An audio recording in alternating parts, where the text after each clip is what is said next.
Radhe Radhe Dandavat Pranam. Welcome to Shri Shri Radha Vinod Bihari Mandir, Gopinath Bhavan, Shri Vrindavan Dham. Srila Gurudev ki jai, Srila Prabhupada ki jai, Rupan Gauri Guru Varga ki jai, Patit Pavan Sri Nithyananda Prabhu ki jai, Prem Purushottam Shachinandan Gaur Hari ki jai, Radha Vinod Bihari Ju ki jai, Radha Ramana Ju ki jai, Giriraj Maharaj ki jai, Harinam Sankirtan ki jai, Hare Krishna Mahamantra ki jai, Gaur Bhakta Vrinda ki jai, Gaur Premanande Hari Hari Bol. So we will begin with Mangalacharan, page 1 of this book, Shri Gauriya Giti Guccha, Vandeham, Shri Guru, Shri Yuta Patakamal.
Namaste Gauravani Shri Murtaye Namaha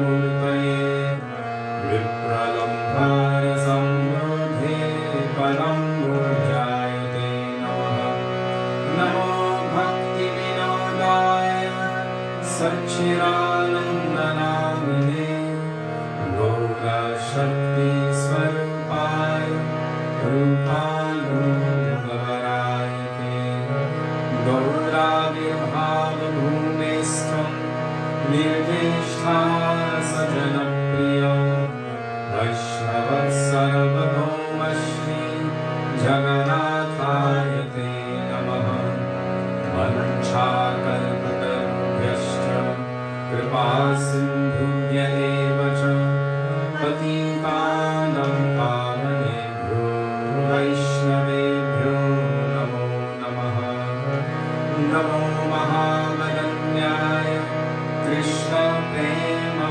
Pradayate Krishnaya Krishna Chaitanya Namne Gauravashe Namaha He Krishna Karuna Sindhu Deenabandhu Jagatpate Gopesha Gopika Kanta Radha Kanta Namostute Tapta Kanchana Gaurangi Radhe Vrindavaneshwari Vrishabhan Sudevi Pranamami Haripriye Jaitam Sudado Pango Mama Mandam Matirgati Matsarvasvapalam Mojo Radha Madanamohanam Vidyat Vrindaratyakalpadrumada Shrimad Ratnagara Sinhasanastho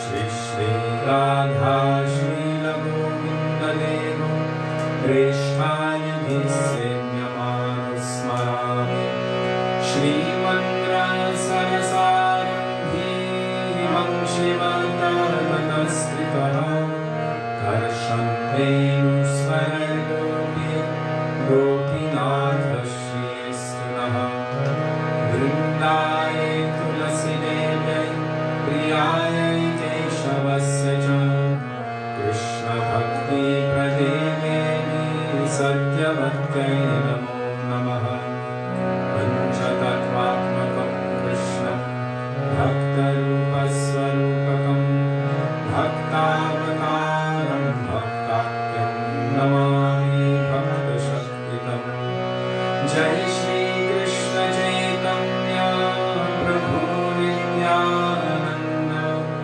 Shri Advaita Gadadhar Srivasadi Gaura Bhaktavrinda Shreto Darpanamarjanam Bhavamahadavagni Nirvapanam Shreya Kairavachandrikanikaranam Vidyavadhu Jivanam Anandam Budivardhanam Pratipadam Purnamrikashvadanam Sarvatma Snapanam Param Vijayate Shri Krishna Sankirtanam Harir Nam Harir Nam Harir Nam Eva Kevalam Halo Nasteva Nasteva Nasteva Gatiram Yata Hare Krishna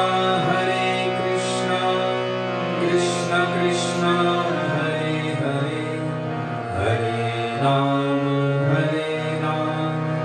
Ram Ram Hare Hare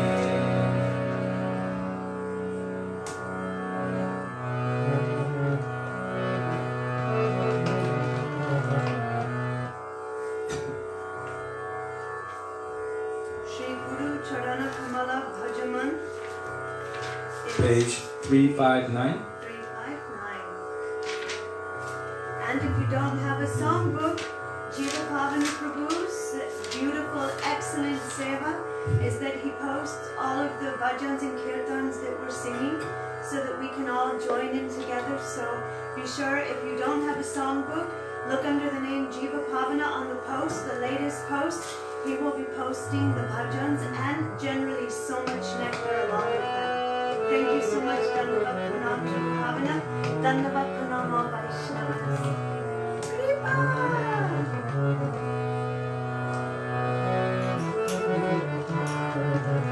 Krishna Kripa. Thank you. We need our virtual drummer. Yeah, I hope you're going to be at home playing drum, Kripa.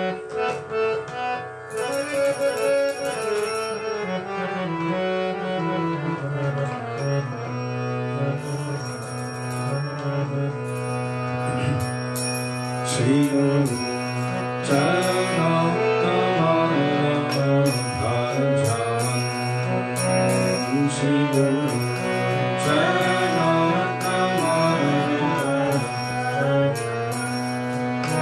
Guru Charanam Kamanam Bhajavan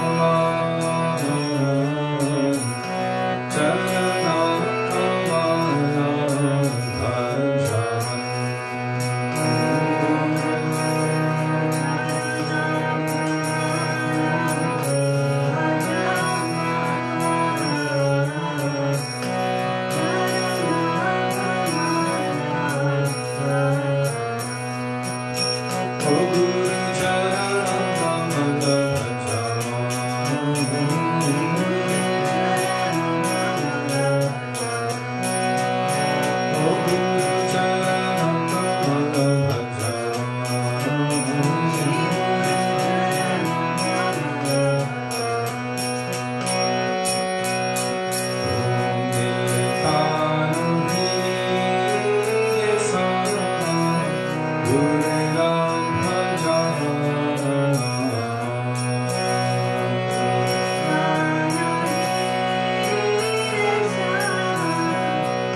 control for the AC? Get it off me. I had it turned directly here. I guess maybe we'll sing AC Kripa Karo Srimad later. Yeah, get it off me.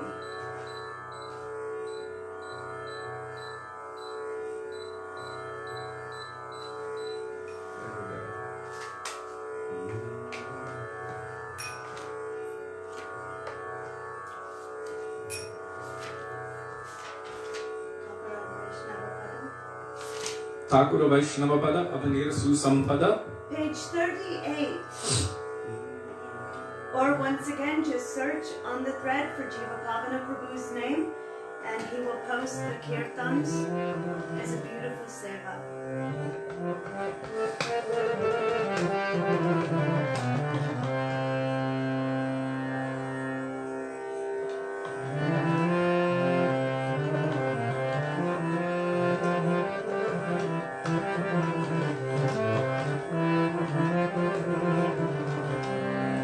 Thakura Vaisnavapada Avanira Susampada Thakura Vaisnavapada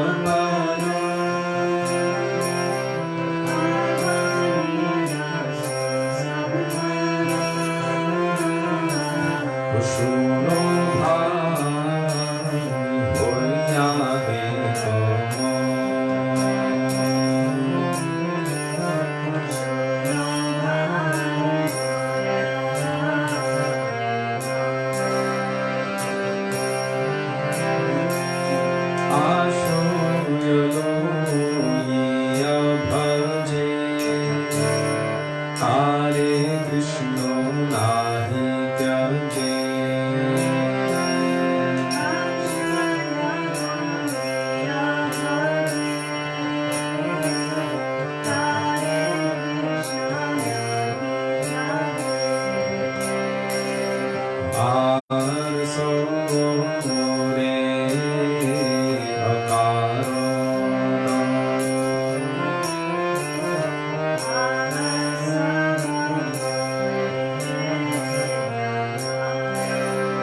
Vaishnavero Padodata Samana Hete Sama Padodata Samana Hete Sama Jate Ho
No, she was just letting us know that we're having guests next door. Okay, but I'm just turning off the phone call in part.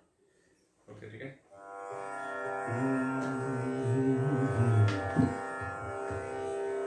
Can you turn the lights toward them?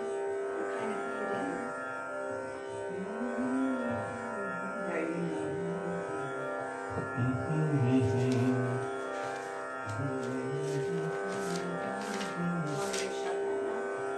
Yeah. Oh, are the workers there? Really?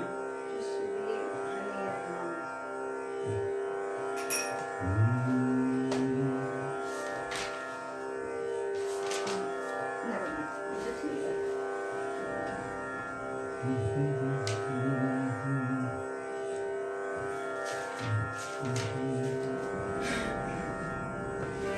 Which one? Shriniyachi Sadhu ke Bole Sarvajan, page 51. 51. Sarvajan, 51.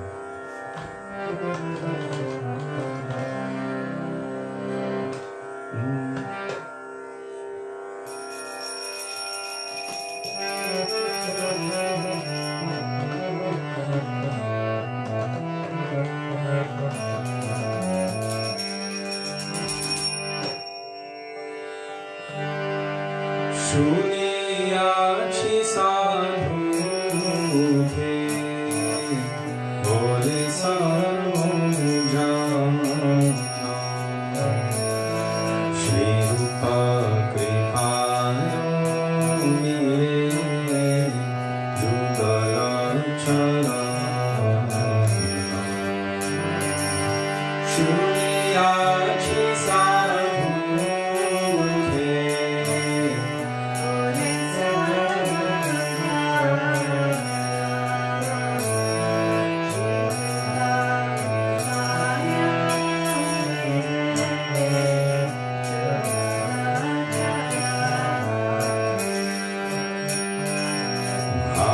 Prabhu Sanatan Gora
Nitai Gunamani Amar, Nitai Gunamani, page 61.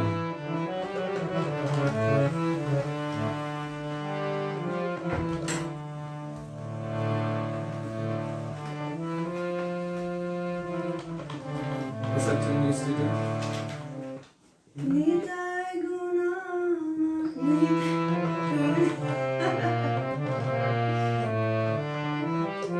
No, yeah.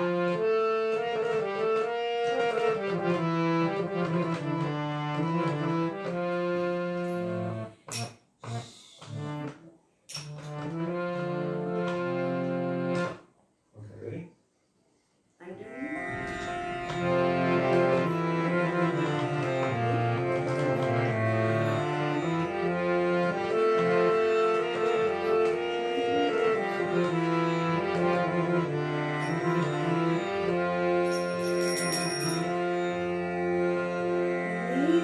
Shri Krishna Chaitanya.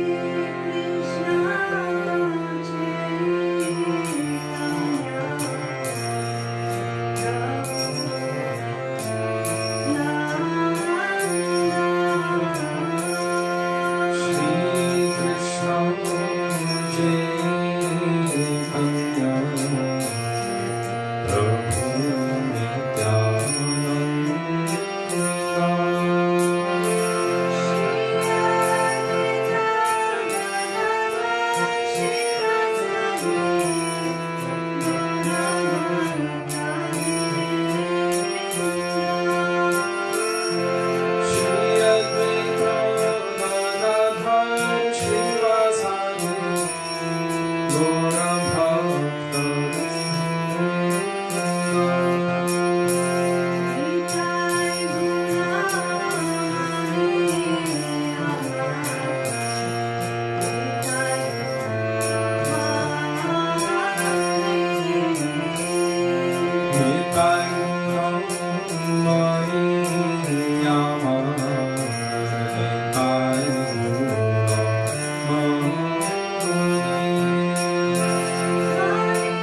Pati Pavan Shri Nithyananda Prabhu ki Jai.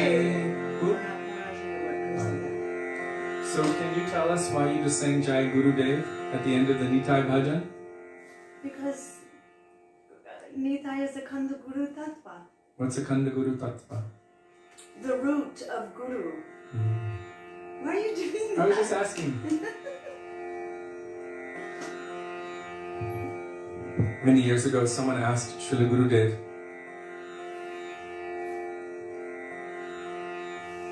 that we see that you have Radha and Krishna and Chaitanya Mahaprabhu, but where's Nithyananda Prabhu? Because in so many temples we worship Gaur Nitai together.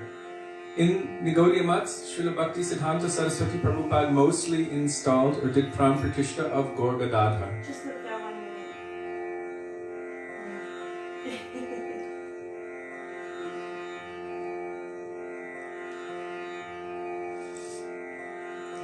And Srila Bhaktivinoda Thakur also did Pram Pratishtha or installation of Gaur Gadadhar. Our Srila Bhaktivedanta Swami Prabhupada mostly did installation of Gaur Nitai and then Radha Krishna and sometimes Sita Ram, Lakshman, Hanuman, mostly Jagannath, Subhadra, Baladev. So the devotee asked our Gurudev, what about Nithyananda Prabhu?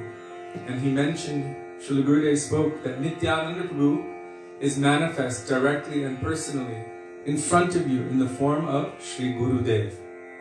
So that Akhanda Guru Tattva, that original source of Guru, what is that? That is Baladev Prabhu, who is engaging himself, every particle of his being, in the service of Krishna.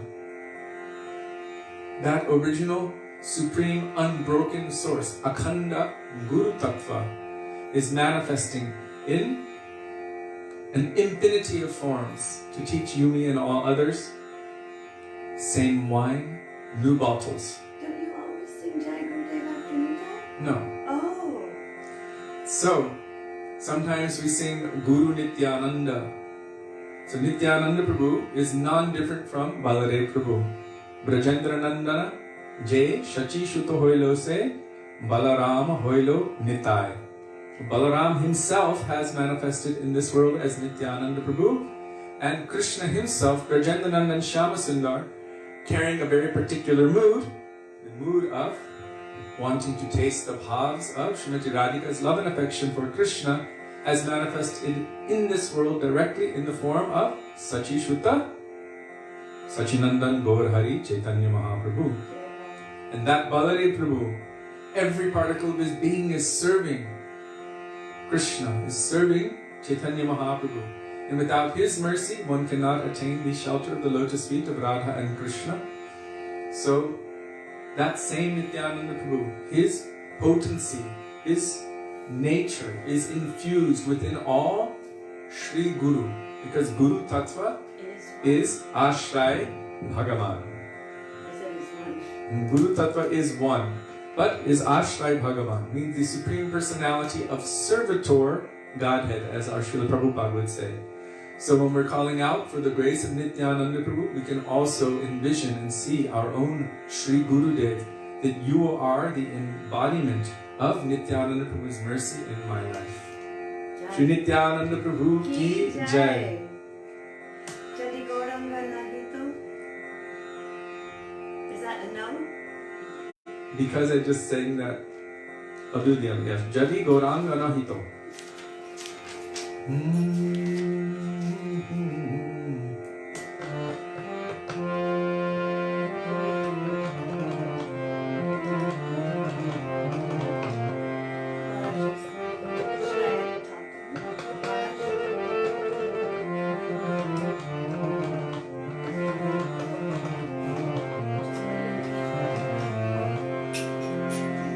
Page 68, Jadi Gauranga Nahito. If he did not appear, then what would we know? Who would have known about Radha and Madhava? We would know nothing. Jadi Gauranga Nahito, tabe ki hoito, yamone dhorito de. Jadi Gauranga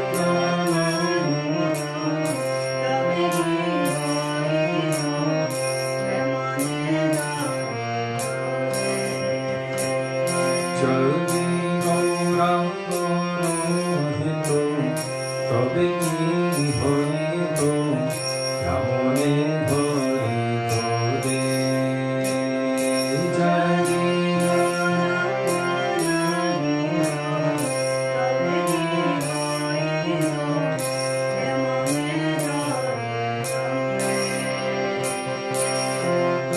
রাধার মহিমা প্রেম রস সীমা রাধার মহিমা জগতে জানা তোকে জগতে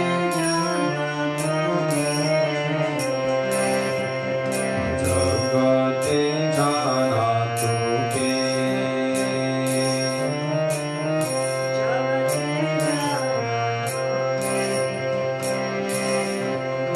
মধুরা বৃন্দাবন বিপিনো মাধুরী প্রবেশ চাতুরে সা মধুরা বৃন্দাবন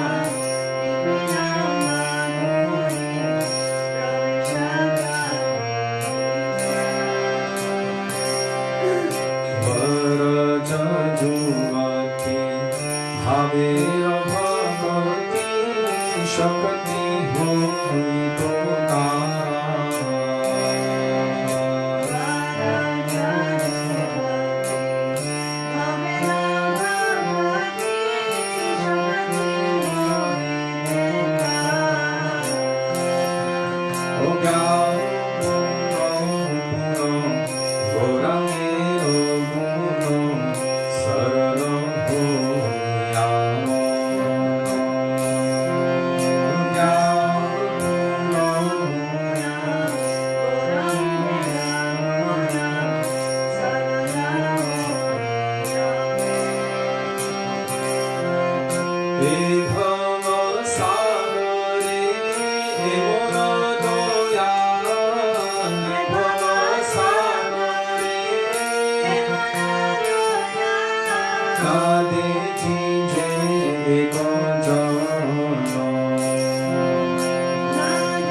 তবে কি হইত কেমনে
प्रेम पुरुषोत्तम सचिनंदन गौर हरि की जय।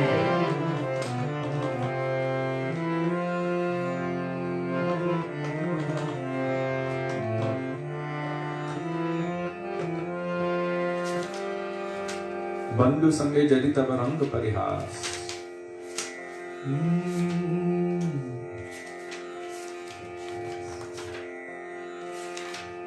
What is it? I thought it was there with the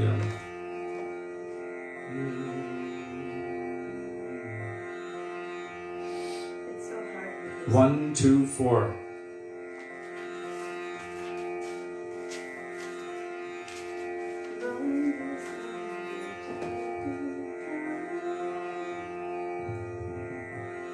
I don't know that too well I know. at this point. But I can do the other one. Comfortable.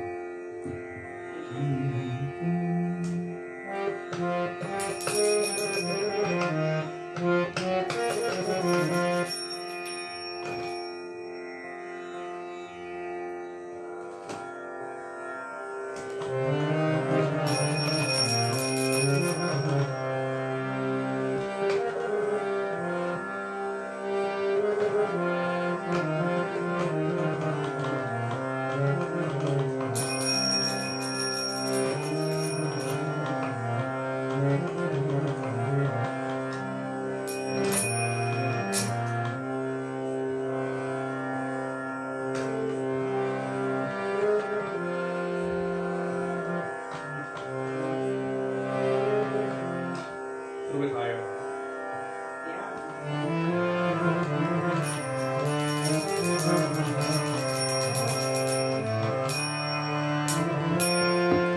बंधु संगे जदि तब रंग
Thank you.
राधे व्रज जन मन सुखकारी जय हो। Radhe Shyam Shyama Shyam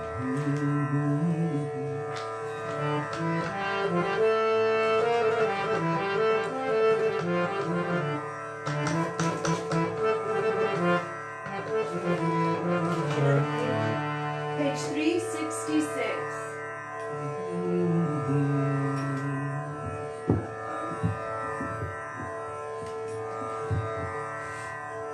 366 366. Braja Janamana Sukhakari.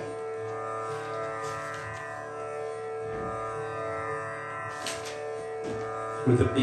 Braja Jana Mana Braja Sukhakari. Janamana, page 366.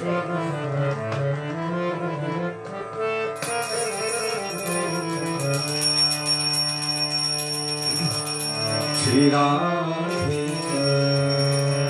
Braja Jana Mana Sukhakari Radhe Shyam Shyama Shyam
Radhe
Radha Bihari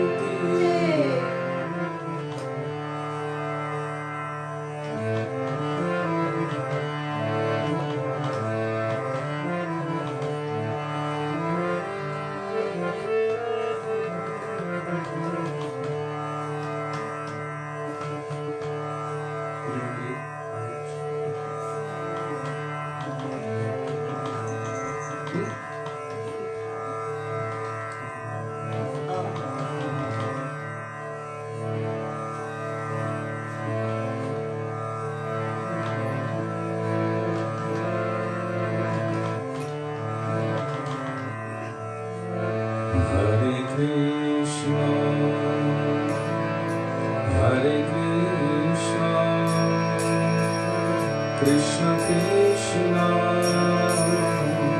Hare Hare Hare Ram Hare Ram Ram Ram Hare Hare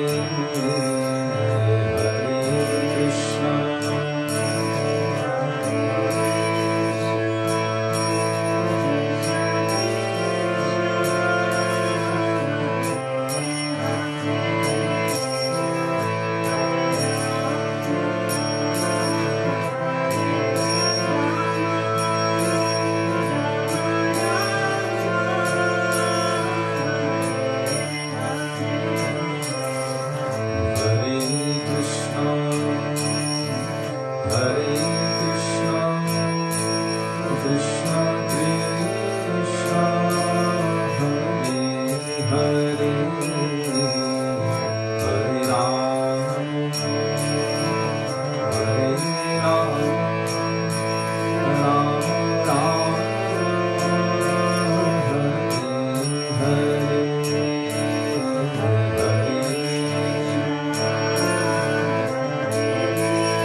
as you can see from far away.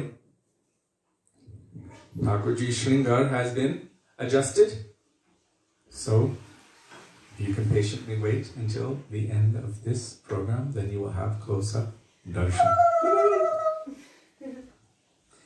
Gurave Gaura Chandraya Radhikaya Tadale Krishnaya Krishna Bhaktaya Tad Bhaktaya Namo Namah Ajnana Timirandhasya Jnananjana Shalakaya Chakshurun Militam Yena Tasmai Shri Gurave Namah Nama Om Vishnupadaya Radhikaya Priyatmane Shri Srimad Bhaktivedanta Narayan Nityanamine Nama Om Vishnupadaya Krishna Presthaya Bhutale Srimate Bhaktivedanta Swami Nityanamine Vanchakalpatarubhyascha Kripa Sindhubhya Evacha Patitanang Pavanebhyo Vaishnavebhyo Namo Namah Shri Krishna Chaitanya Prabhu Nityananda Shri Advaita Gadadhar Shivasadi Gaura Bhakta Vrinda Hare Krishna Krishna Krishna Hare Hare Hare Rama Rama Rama Hare Hare Mukam Karoti Vachalam Pangum Langayate Girin Yat Kripatamaham Vande Shri Gurum Dinatarinam. First of all, I offer my Dandava Pranam thousands of times in the dust of the lotus feet of our beloved Gurudev, Nitya Lila Pravishta Om Vishnupad, Astottara Shri Srimad Srila Bhaktivedanta Narayan Goswami Maharaja. In the same thousands of Dandava Pranam, in the dust of the lotus feet of Nitya Lila Pravishta Om Vishnupad, Astottara Shri Srimad Srila Bhaktivedanta Swami Srila Prabhupada, and to all of our Rupanga, Gauriya, Guru Varga, and to all Vaisnavas, past, present, and future, including all of those who are present with us today, I offer my Dandava Pranam. Dandava Pranam, dear Vaisnavas. Radhe Radhe. Radhe Radhe. So, before going beyond Vaikuntha with you, today I was approached with an interesting subject. And I'm saying interesting because it is actually the most essential thing for our interest as aspirants on the path of bhakti. And a question came regarding what one Mahabhagavat Vaishnava is saying or doing, which might appear to be different from my Mahabhagavat Vaishnava, namely my own Gurudev. And so sometimes confusion can come up. Well, my Gurudev said this and did this, but this one, who we also accept as a Mahabhagavat, regarding the same situation might say something a little differently. And that one also, even Gurudev said they're Mahabhagavats. So how do we understand and reconcile, and what do we follow? So this is quite essential for us, because the most important thing for us, for our progression on the path of bhakti, is a little thing called Guru Nishtha.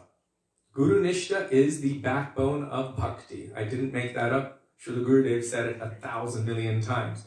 Guru Nishtha is the backbone of bhakti. So what is necessary in such a circumstance? Reconciliation must be had immediately, or else a seed of doubt can come in one's heart.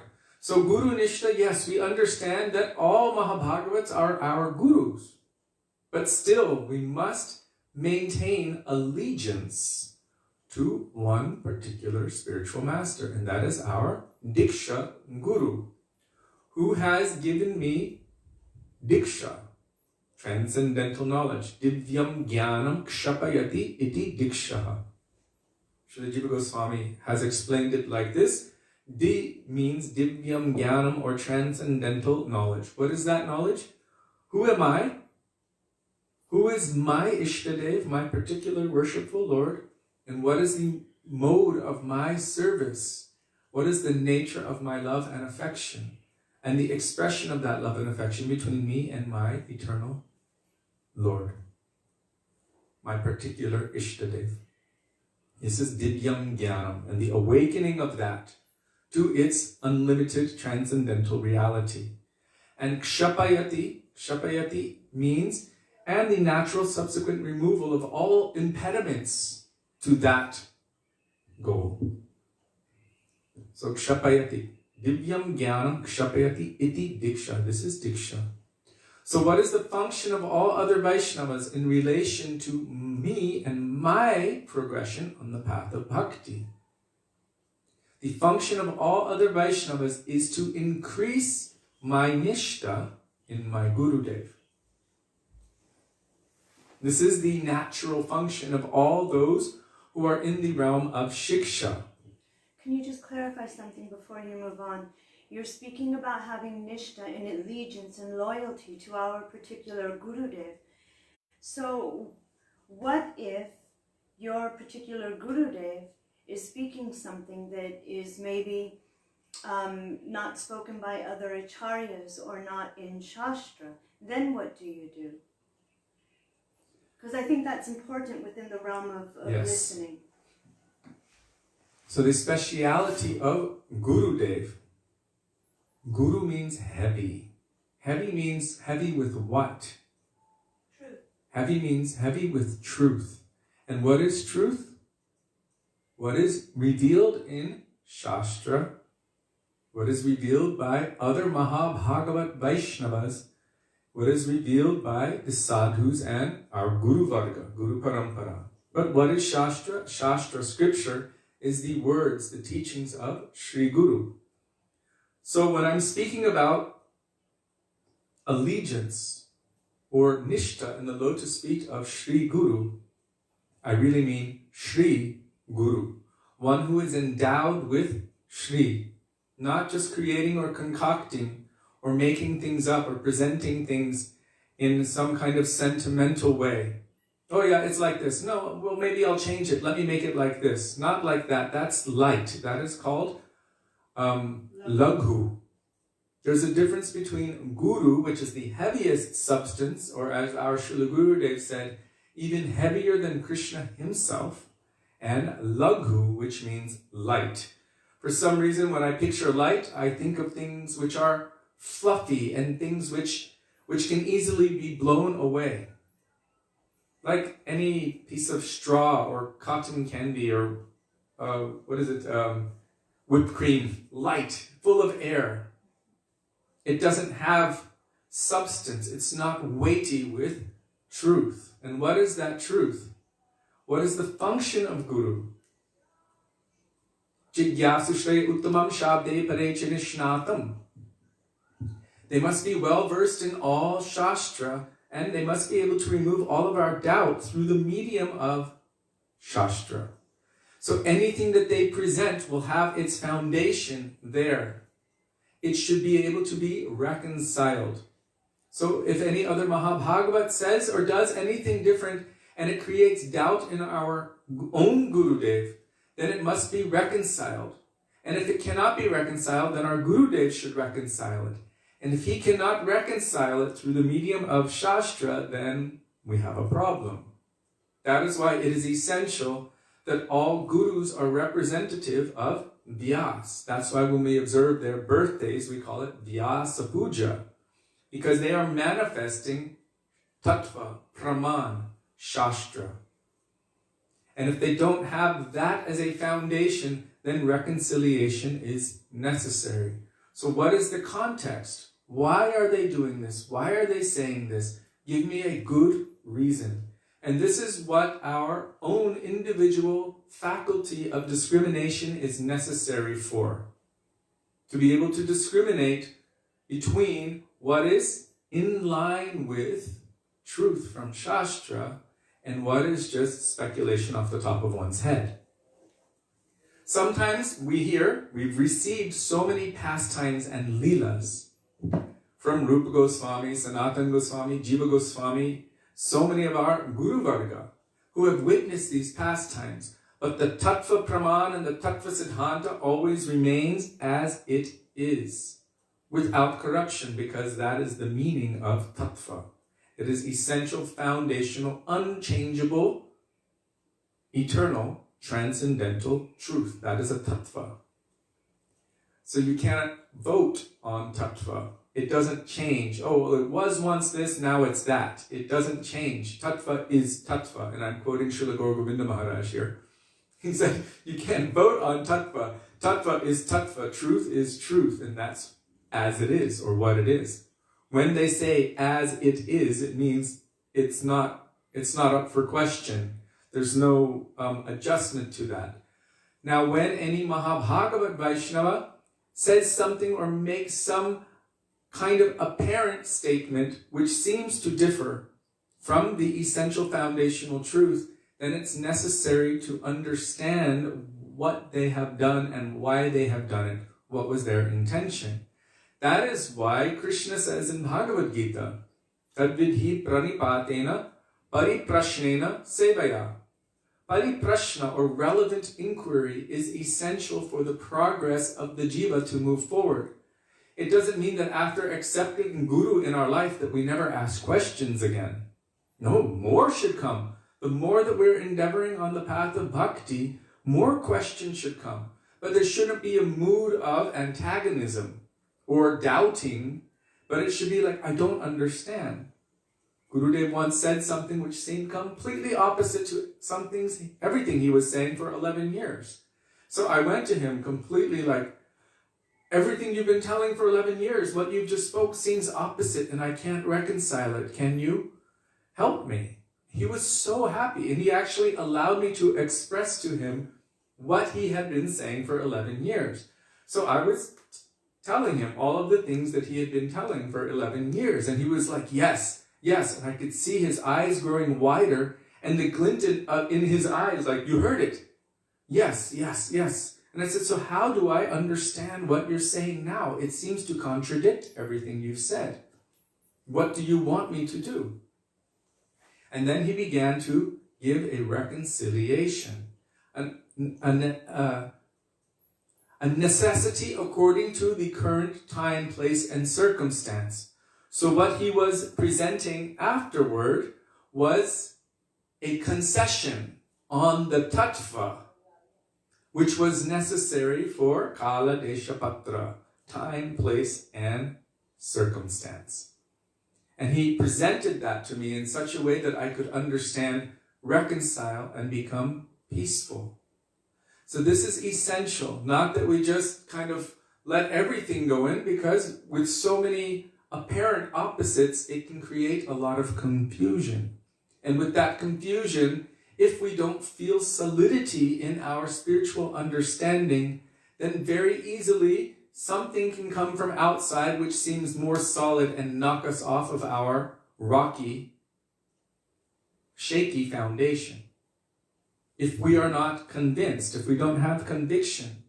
So our Gurudev said we should be very careful. If any seed of doubt comes in toward our transcendental Gurudev, and we do not reconcile it immediately, he said then very quickly it can grow into a big tree and destroy everything.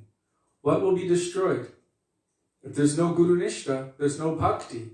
If there's no faith or firm conviction in the lotus feet of Sri Guru, then how can we move forward on the path? How can we do sadhana? How can we do anything? If the lotus feet of Sri Guru are the only way by which we can attain bhakti, and we don't have faith in the lotus feet of Sri Guru, then where is our standing? So this one point is essential, but our Guru must also be solid. And this is also essential.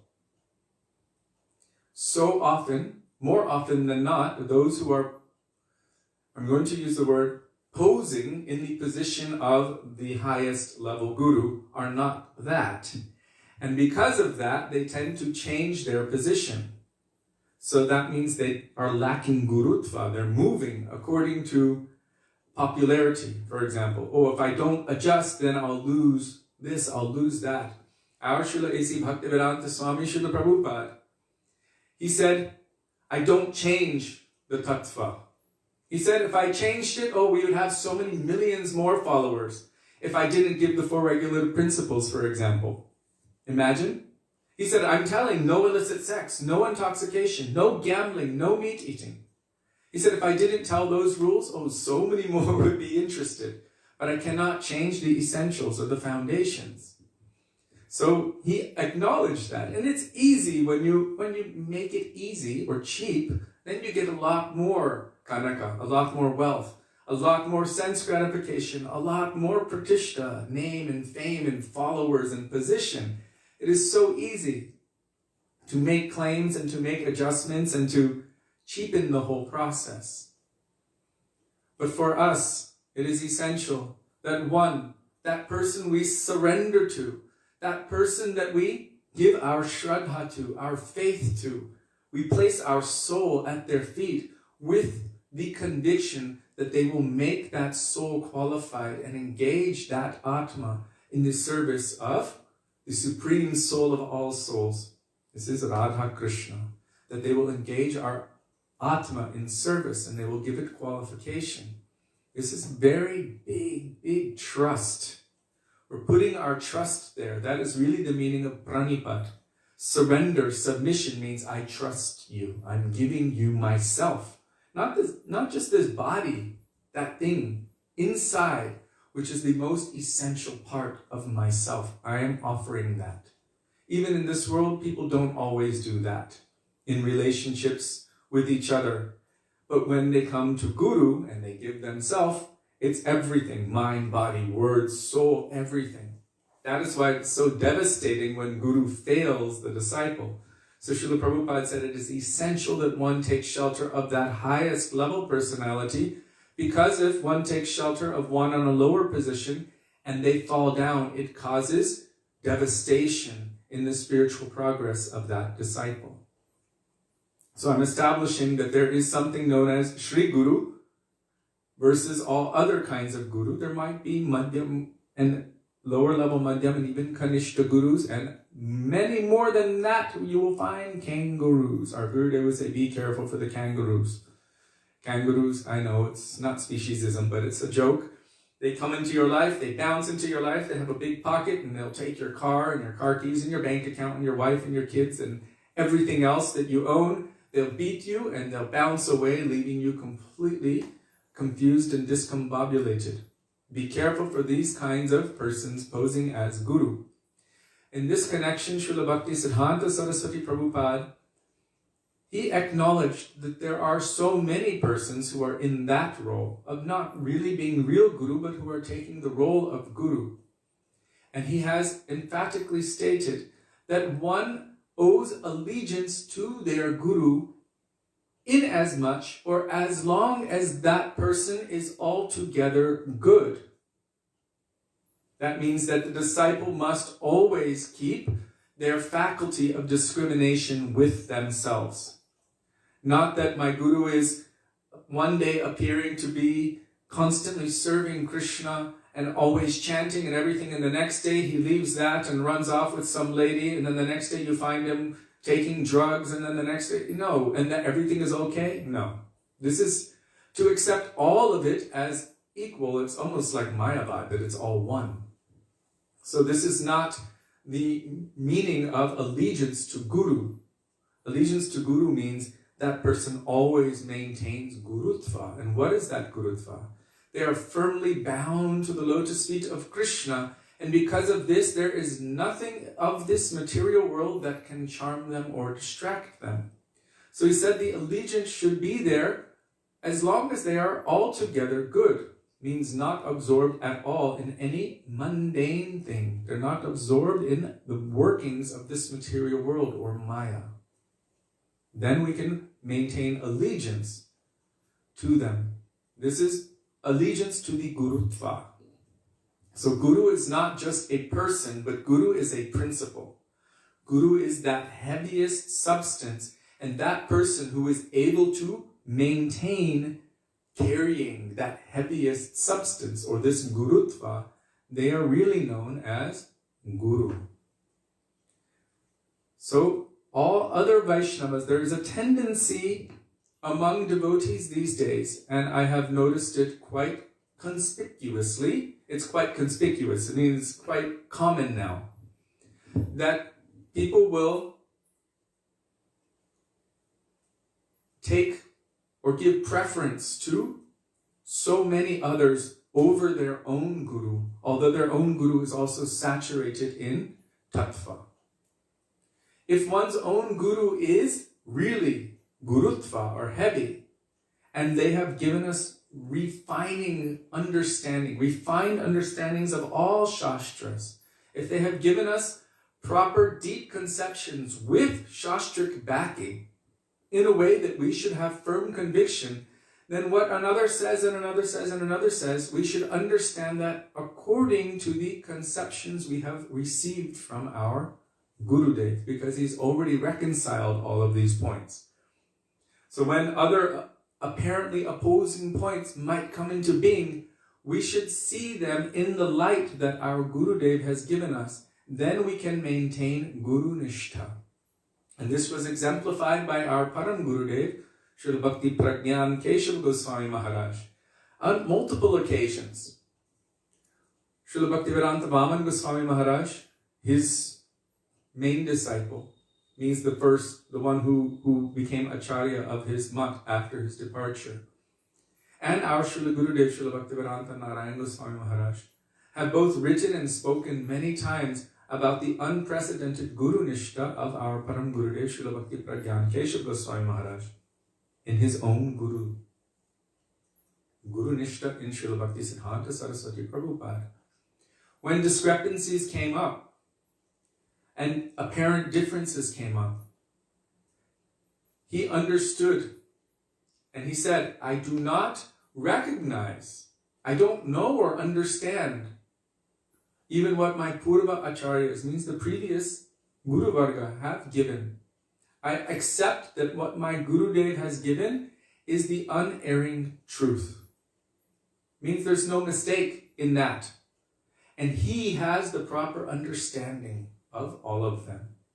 So his Guru Nishtha was such, he said, so I will accept his words and his understanding of them and those teachings, rather than jumping over his head, because he accepted that this was the unerring truth. But we all know that Srila Bhaktisiddhanta Saraswati Prabhupada, his Gurutva is one of the heaviest we have ever seen. How solid, how grounded in all Shastra and Tattva Siddhanta was he.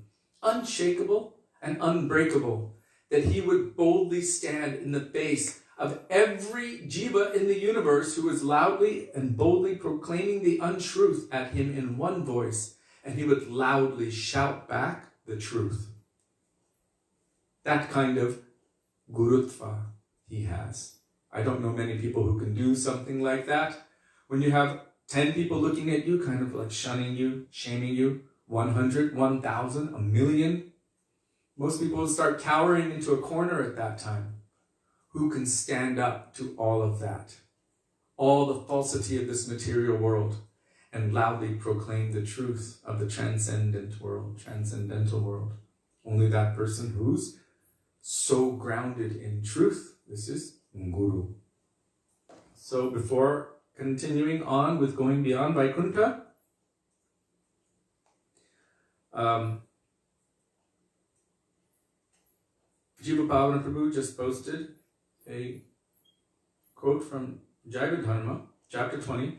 Bhaktivedanta Thakur says, a disciple can reject a guru who opposes Vaishnava philosophy and practice, who is prematurely accepted without careful examination, and as a result, the disciple sees that all his sadhana efforts are not producing the desired result. So that last line we should be very careful about. If all of our sadhana efforts are not producing the desired result, we should really, really deeply investigate. Have my own sadhana efforts been true and sincere? Or have they been lazy or half or mixed? Or have I accepted what my guru has given me, but not rejected the unfavorable? We've all heard this, how, I think it was Upakyan Upadesh, Srila Bhaktisiddhanta Saraswati Prabhupada, it may be. Our Gurudeva would tell it. There was one man, he was extremely sick. He was about to die, so he went to the doctor and told the doctor, I'm so sick, look at me. And he was overweight with diabetes and heart disease and everything. And the doctor looked at him and said, you better be careful, you have to make adjustment to your diet. You should take all good things, fresh things like salad and steamed vegetables and fresh fruits and grains and like that. Come back and see me in a month. So a month later, this man came back He was even more unhealthy, more overweight. His diabetes was through the roof. His heart was about to collapse. He looked really bad. And he's like, doctor, help me. The doctor looked at him and said, but did you follow the diet I gave you? He said, yes. The doctor said you were taking salads. Yes, fresh fruit, all of steamed vegetables and fresh everything. He's like, yes, I did everything you told me. And the doctor looked at him.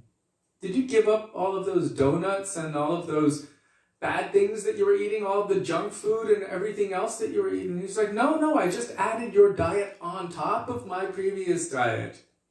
The doctor was like, blah, blah. So this is like us. We can also be like that. No, Gurudev, I've accepted everything. Your process isn't working. Did you give up all of that other stuff? No, I'm maintaining all of my material attachments and accepting what you're giving. So then how can we expect to actually progress? So that's why I said this last line we need to be careful for. Am I a cheater? Or am I actually following the process? Because we can go, wow, this process doesn't work because I'm not making any progress. Well, we can check ourselves first and see, is the process not working or am I not working? This is something our Gurudev said we should check first. But definitely, if the Guru opposes Vaishnava philosophy and or practice, and if there was a premature acceptance without careful examination, that means there was no time to develop a relationship. You happen to come to a temple, you happen to be standing in line because somebody said, hey, come here. You happen to go up to the front and someone says, your name is this and you're now my disciple. And they're like, what? I don't know. What is this? And then a year or 2 years later, you ask, what's your name? I don't know. Didn't you get a devotee name? Yeah, I think so. Well, what's your guru's name? I don't know. Well, are you chanting? Are you following anything? What do you eat? Well, I go to McDonald's. And so how is it your guru? What's your relationship? I don't know. We've met many people like this in our travels, and it's quite shocking to witness it. So in this case, yes, if there was no relationship, no mutual agreement, then it may be that that's really not the guru for that disciple, and that's not the disciple for that guru. So there are special circumstances. Yes, one must honestly check their own pulse and follow the instructions given by the doctor when taking the medicine and follow the diet. So thank you, Jiva Pavana Prabhu, for bringing that point up. Now, I would like to continue going beyond Vaikuntha with all of you. This treasure is a manifestation of the heart of our Gurudev.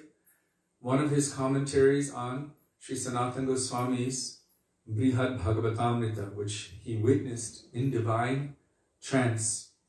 Like Vyasadeva witnessed the pastimes of Krishna and wrote that down in the form of Srimad Bhagavatam. So Sanatan Goswami has witnessed.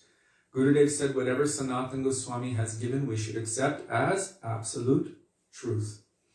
And so he gave the Brihad Bhagavatamrita. In Brihad Bhagavatamrita, there are 2 sections, and one of the sections is about the journey of the devotee, Gopkumar, as he's moving from the stage of sadhan to the stage of siddha, to even Vaikuntha, and then going beyond Vaikuntha, hence the title, Going Beyond Vaikuntha, toward his ultimate destination, which is in Sakyaras, or friendship relationship with Krishna in Vrindavan.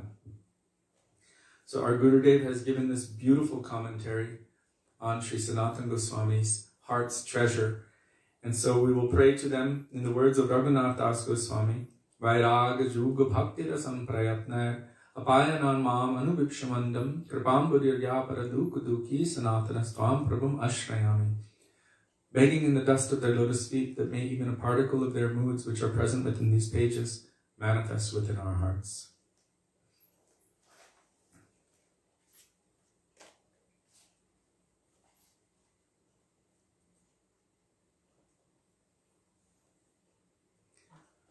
So, shifting topics. It's just Gurudev said that Guru Tattva is the most essential subject of all of the teachings of Shastra, because for us, it is the most important thing, the first step. Ado Guru Parashray, to serve or submit to the lotus feet of Sri Guru. And even Krishna says, without first doing that, then all of your efforts and activities in the name of bhakti will be fruitless. So it is really the most essential thing. So it's necessary to speak on that subject regularly and often. Now we're coming to the teachings of Sri Guru, which is also extremely essential. So Gurudeva was talking about this one person who actually who saw Sri Ramachandra. And he thought that Ramachandra is the embodiment of Brahmajyoti, the effulgence or the unvariegated feature of the Lord, manifesting a feature. And so when he met Sri Ram, because his consciousness was absorbed in that aspect of the Absolute, although he saw the personality, still he desired to become one with him and to merge into him. So Sri Ram gave him that benefit, which is detestable by Vaisnavas. Really, in Chaitanya Charitamrita, it says the most feared. I think even the word hated is there. It's very heavy, the wordings that is used in this connection. The idea of Ishvara Sayujya, merging into the form of the Lord. It is considered a very hard-hearted position. So Srimad Narayan says, if I ever offer my devotees any of the 5 kinds of liberation, especially this Sayujya Mukti, they don't want to accept that. They don't want all of these things. Mukti. I don't want those things. They don't even want liberation. Mahaprabhu says, Mama janmani janmanishvare bhavatar bhakti rahaiti tvai. What do I want? Birth after birth, may I have causeless devotion unto your lotus feet. That's all. In whatever situation I'm in. As Bhaktivedanta Thakur said, Gita janmahao jatatuadas bahirmukha brahmanahi morash. If I have to be, let me be born as a germ in the house of your devotee, so that I can always hear your glories. I have no desire to even become Lord Brahma, if that Brahma is averse to you. Meaning, bahirmukh, is turning away from you. I don't even want to be that. And you see again and again that, what is it? Baram deva moksham na mokshavadimba nachanyam vrineham vareshadapiha idam teva purnata gopala balam sadame manasyavirashtam kimanyay namamishwaram sachidananda rupam lasat kundalam gokule vrajamanam.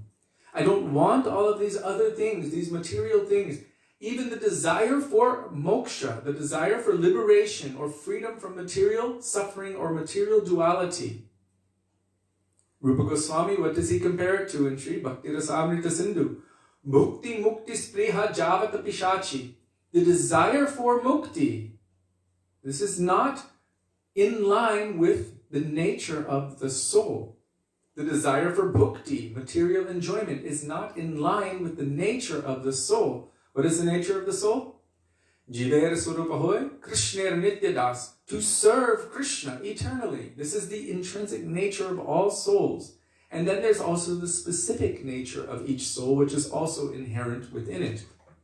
So, bhukti mukti spriha, the desire for bhukti and mukti means sense gratification or even liberation. That desire is like a witch, javata pishachi. Like a witch. Why? It steals your consciousness, your mind, your time, your energy away from the real nature of the soul, which is to love, hence serve Krishna. So he said it is like a witch. Bhukti mukti spriha. So Vaishnavas do not desire mukti. This is also in the verse describing pure bhakti, which is given by Rupa Goswami, Bhakti Rasamrita Sindhu. Anyabhilashita shunyam jnana karma adi anavratam. That pure bhakti is not covered by desire for jnana. What is that jnana? The knowledge which aims at impersonal liberation. Impersonal liberation also means merging into the form of the Lord, merging into his effulgence or his form, because you will lack personality, and you will also not be able to acknowledge the personality of Godhead, and therefore personal service will not be able to be rendered. So, anyabhilashita shunyam jnana karma adi anavritam. Jnana means mukti, in this case, liberation, and karma means bhukti, or the result of fruit of activities, which is material enjoyment. So both of these, the devotee does not desire them. Anyone else can desire these things. Demons can desire them, or those who are ignorant. But the bhakta can never or will never accept these things from the Lord. Even if I offer them, he says, they will never accept them. Because they only want my causeless devotional service, birth after birth. This is what they want to do. In any situation, they only want to serve the Lord. So this subject is quite essential to understand.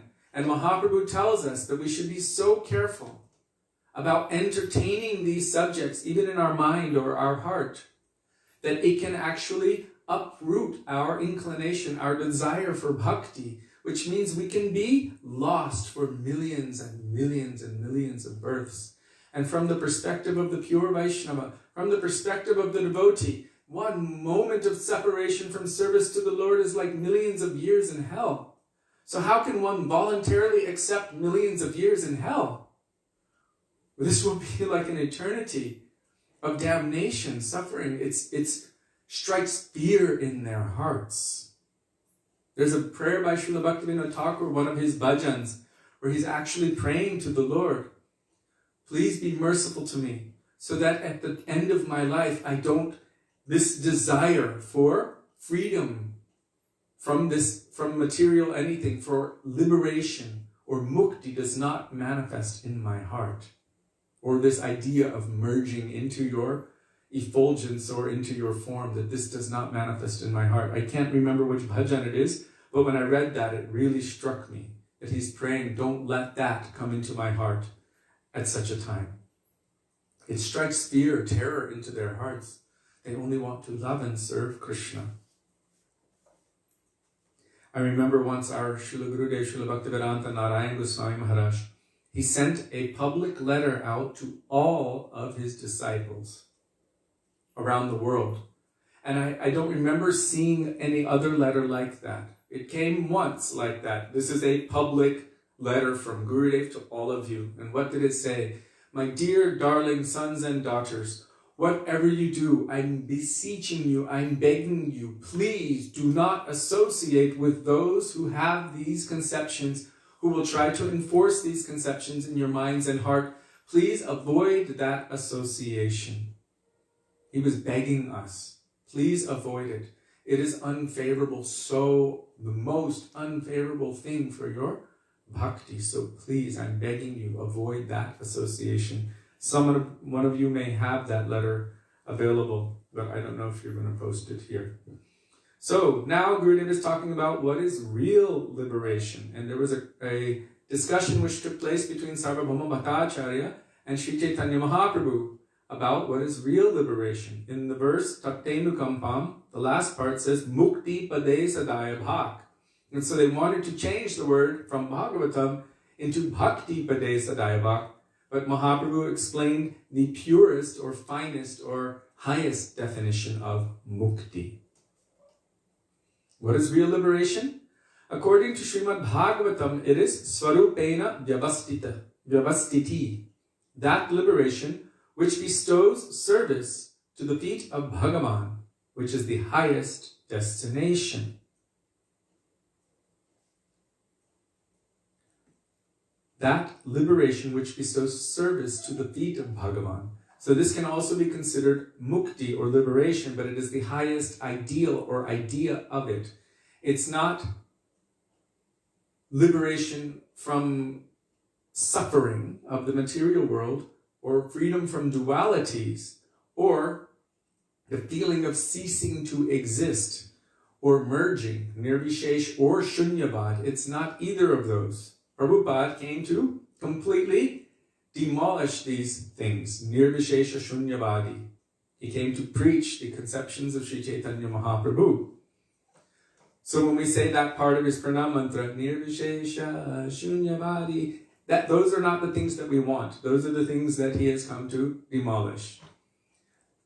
Just as all of our Guru Varga have come to do, to remove those obstacles from our path of bhakti. So the highest destination is service to the feet of Bhagavan. That is the real or final definition of mukti. Loving service to Krishna.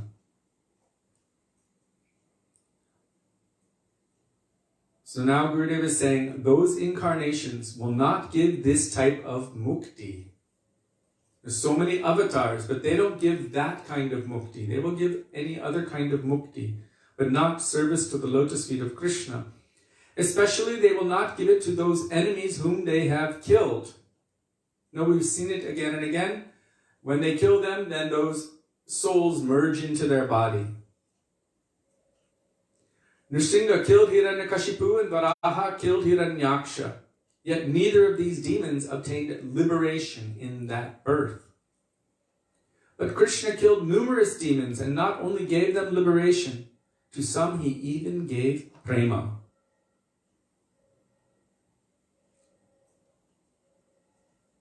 He gave prem. Like who? Putana. Aho bhakiyam stanakala kutam. He gave prem to her. She approached Krishna in the guise of a mother, so he gave her a motherly position in Braj. She didn't directly become his mother. She was given a position in Goloka as an elderly dasi, one who feeds Krishna milk. Otherwise, there would be a problem. She would be equal to Yashoda, but that isn't the case. She went to Golok as a dasi.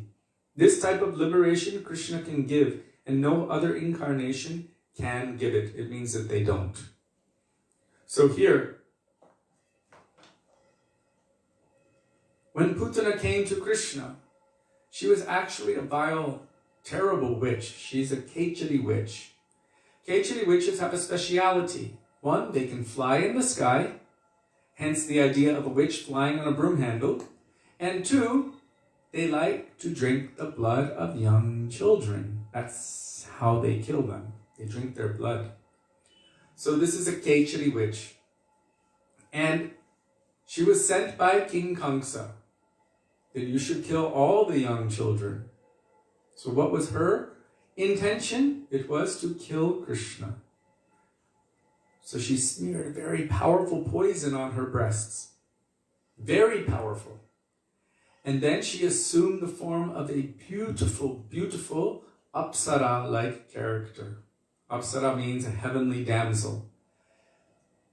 She went walking into the courtyard of Nanda Maharaj, twirling a lotus flower, looking so beautiful and charming that everyone was completely smitten.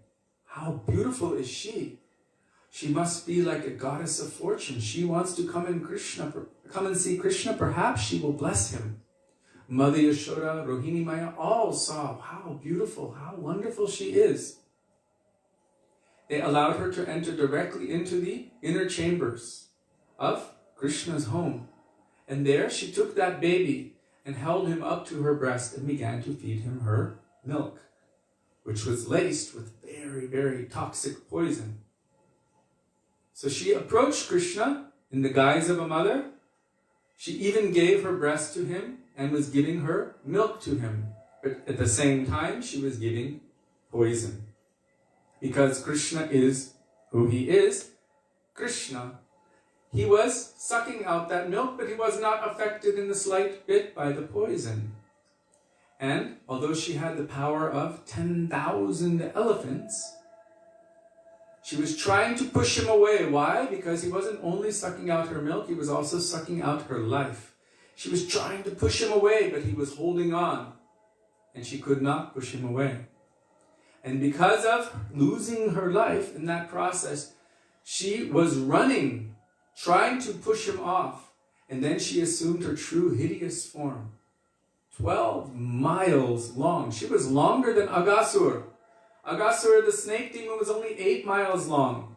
I think Kumbhakarna is only 10 miles long. Putana was 12 miles long. And she was running from that place, screaming, "Leave me, leave me." And Krishna sucked out her milk and her life as well. And from that, she fell down, dead, smashing everything underneath her.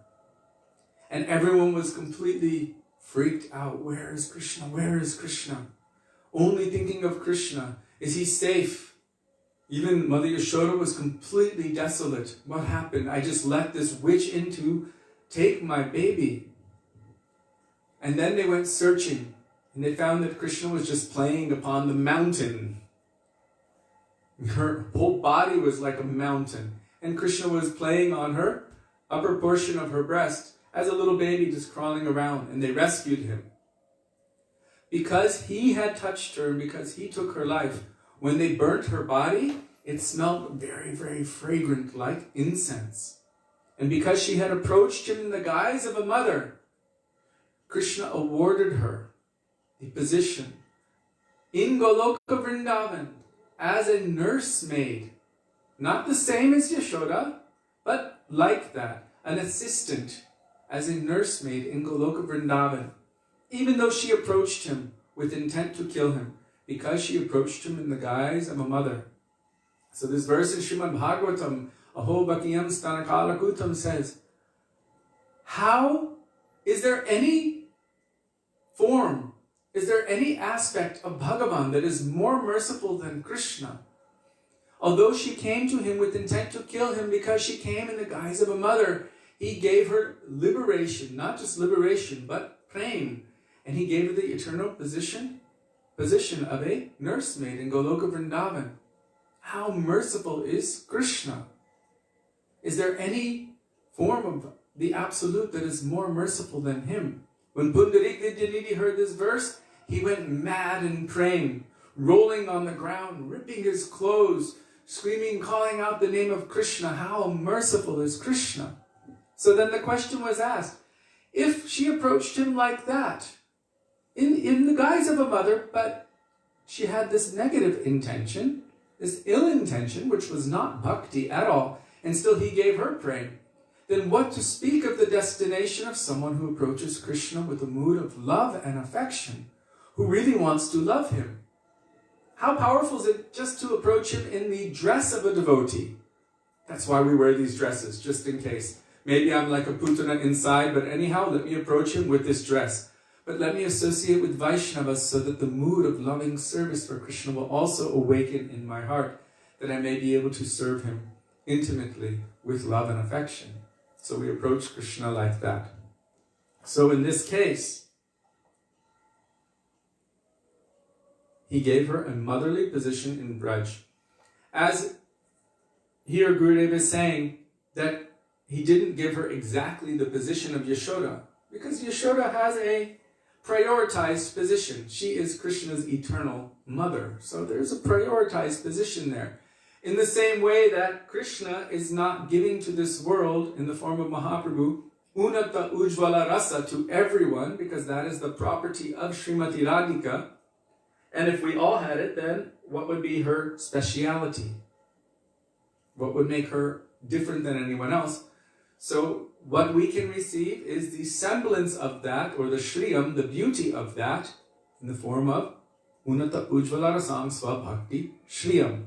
That means that she has her eternal, transcendental, supreme position, and then we can receive some essence or some beauty of that, some semblance of that.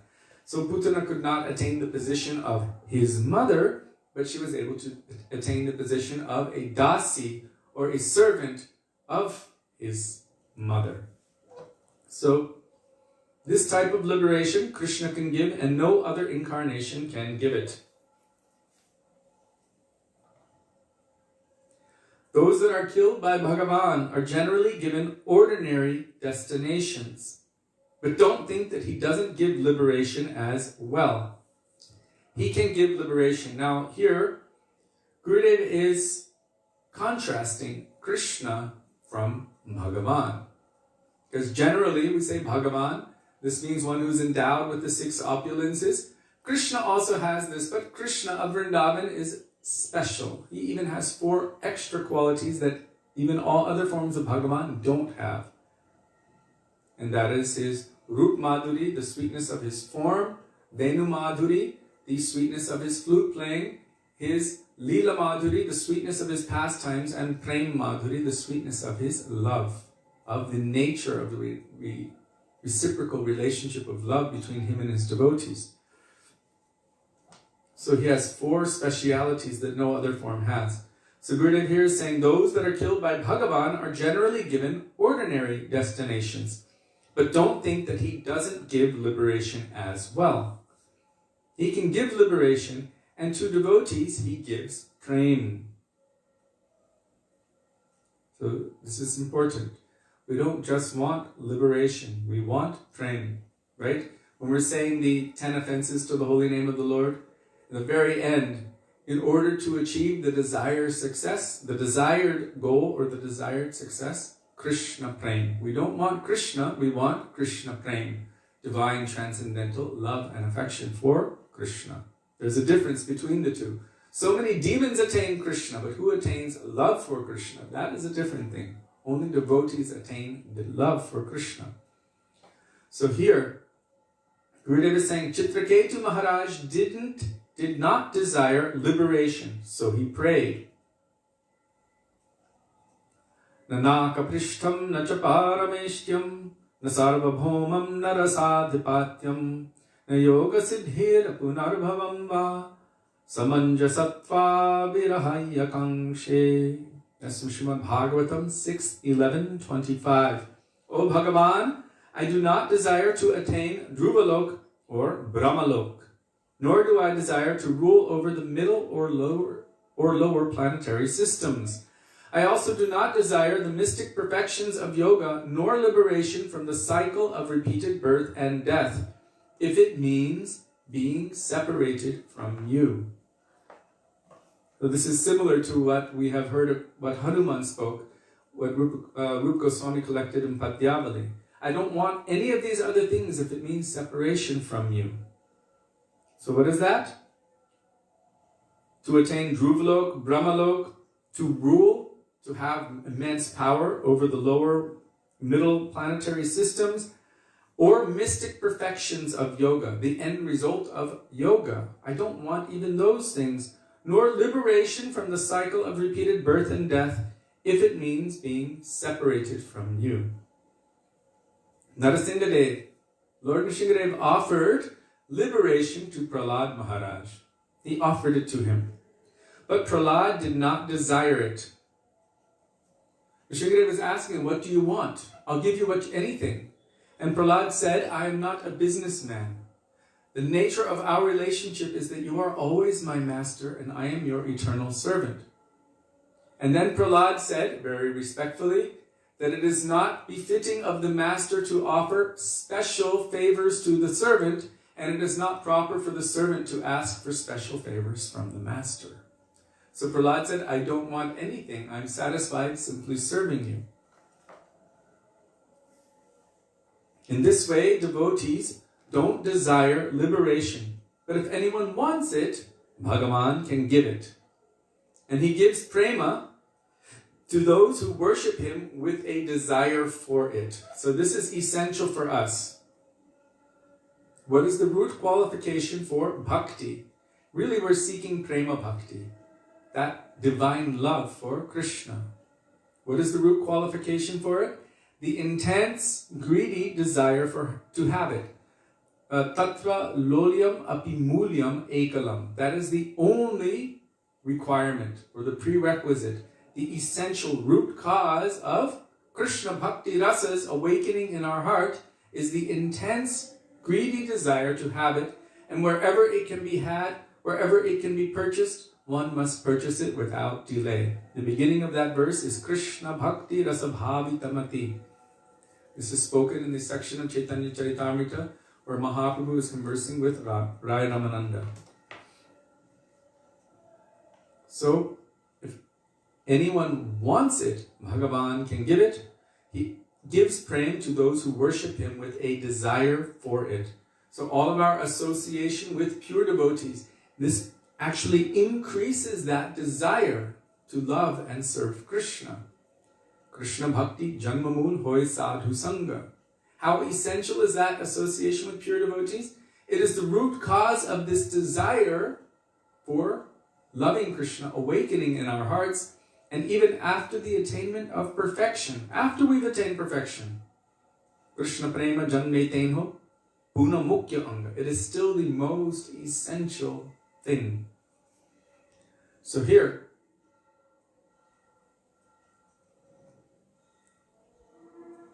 he gives prema to those who worship him with a desire for it, like the royal princesses of Janakpur. So, we know that the royal princesses, when they saw Sri Ram, they all fell in love with him. How beautiful, how strong, handsome, heroic, charming, and perfect, magnanimous, and wonderful, and sweet, and powerful he is. Naturally, their hearts melted and ran toward him. They wanted Ram to marry them and become their husband. So he showed them the path. I can only accept one wife, therefore all of you will take birth in Krishna Lila in the wombs of gopis, and there your desires will be fulfilled. So those princesses of Janakpur, they had that desire, but he didn't fulfill it immediately. They did so much sadhana for so many thousands of years until he manifested again as Krishna, and there Krishna fulfilled all of their desires in the forms of gopis. Those great sages of Dandakaranya also first had to take birth as gopis in Gokul. So, now he's talking about not just the princesses of Janakpur, but also those sages in Dandakaranya. Remember the descriptions of the sages? How they appear? Usually their nails are long, they're doing intense austerities, fasting so much, some sustaining on air, some sustaining on only leaves or roots or fruits, doing yoga and very long matted locks. Quite intense characters. But when they saw Ram, the nature of their Atma, which is not the nature of their physical body, awakened. And immediately, they also desired to serve Ram, like gopis serve Krishna. And so Ram, here, the great sages of Dandakaranya also first had to take birth as gopis in Gokul. And the idea might seem a little bit like, hey, that's a little interesting, but look at all of us. Whether or not we're in male or female external material gross bodies made of pus, bone, blood, stool, and everything else, and flesh, still, what is our hope and aspiration coming in the line of Rupa Goswami? Regardless of whether we're in a male form, female form, or whatever. It's to, what is it? Dasyayate mamarasostu rasostu satyam. To serve Radha and Krishna in the form of young dasis, maidservants, in the Nikunjas of Vrindavan, under the guidance of Sri Rupa Manjari in the gun of Lalita Sakhi. We even say this in our Tulsi prayer. E nivedana dhara sakir anugata koro seva adhikar diye koro nija dasi. What is my prayer? E nivedana dhara. What is my only prayer? May I always serve Radha and Krishna, Sakhir Anugata, in the guidance of the gopis. Seva Adhikaradi, give me the qualification for Seva. Koro Nija Dasi, make me your own maid servant.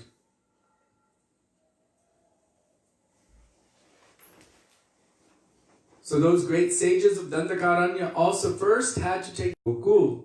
They were not sent directly to Goloka.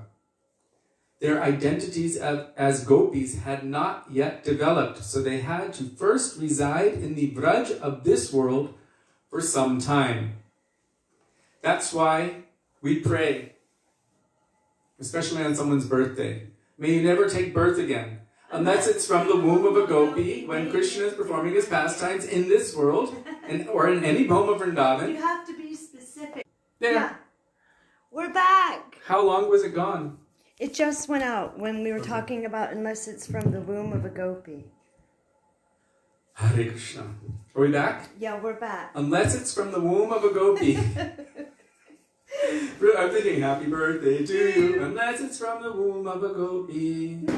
May you never take birth again. So that's our last and final birth.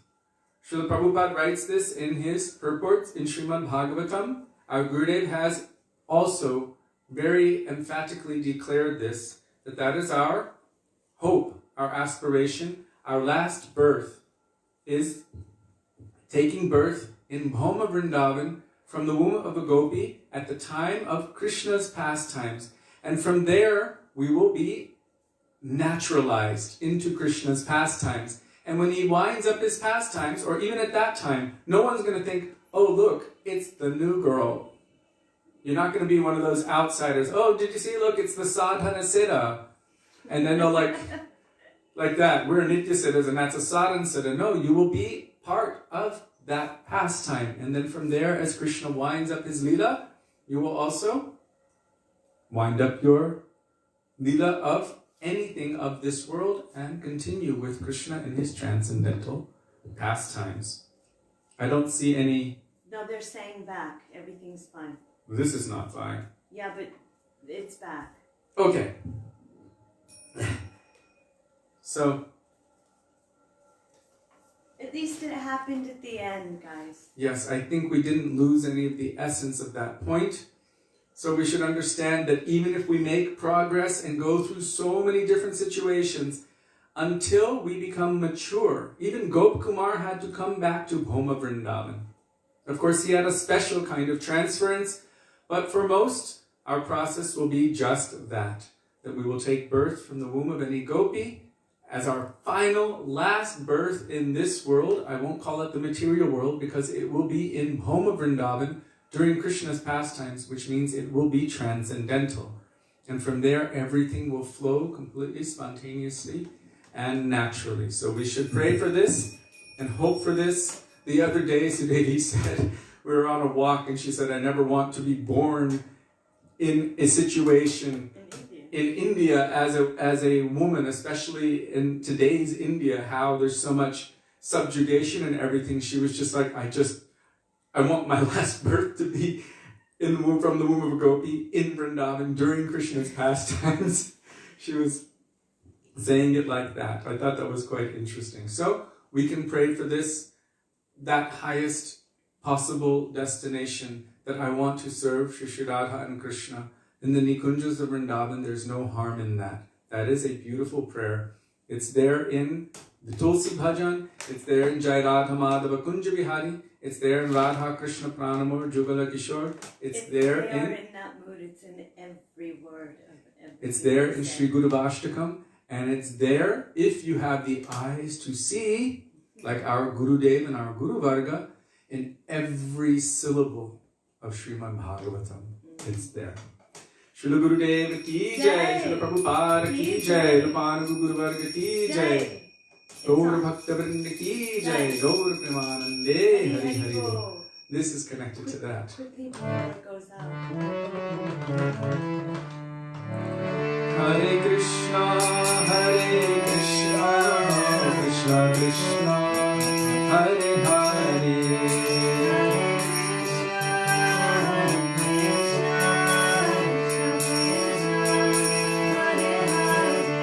Hare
Hare Rama, Hare Rama, Rama Rama, Hare Hare.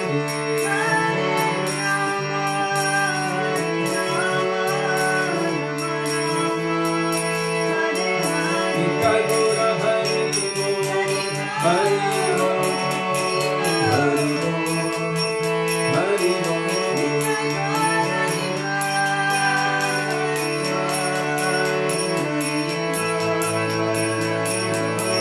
Jai Gurudev, Gurudev, Gurudev, Jai Gurudev.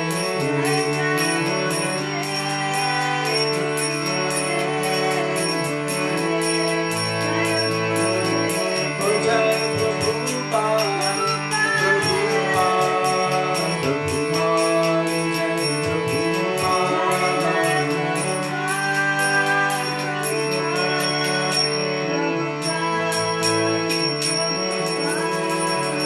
Shishmitai Gaura Premanande, Shri Gurudev Ki Jai, Shri Prabhupada Ki Jai, Mohan Guru Ki Jai, Pratipal Shri Nithyananda Prabhu Ki Jai, Prem Purushottam Shachinandan Gaura Hari Ki Jai, Radha Bihari Ki Jai, Radha Rani Ki Jai, Brihad Maharaja Ki Jai, Hare Krishna Mahamantra Ki Jai, Hare Gaura Bhaktivedanta Ki Jai, Nitai Gaura Premanande, Hari Govinda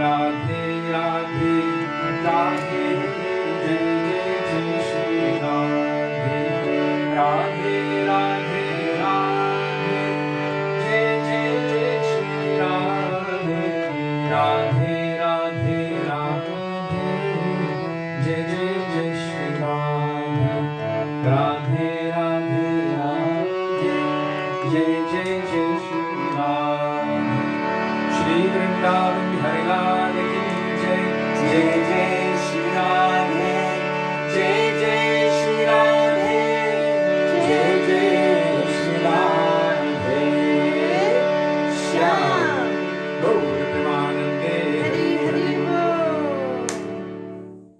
So thank you all very much for being with us today, giving us the opportunity to remember the beautiful teachings of our Gurudev and our Guru Varga, and for also engaging us in our Guru Seva, for which we are indebted.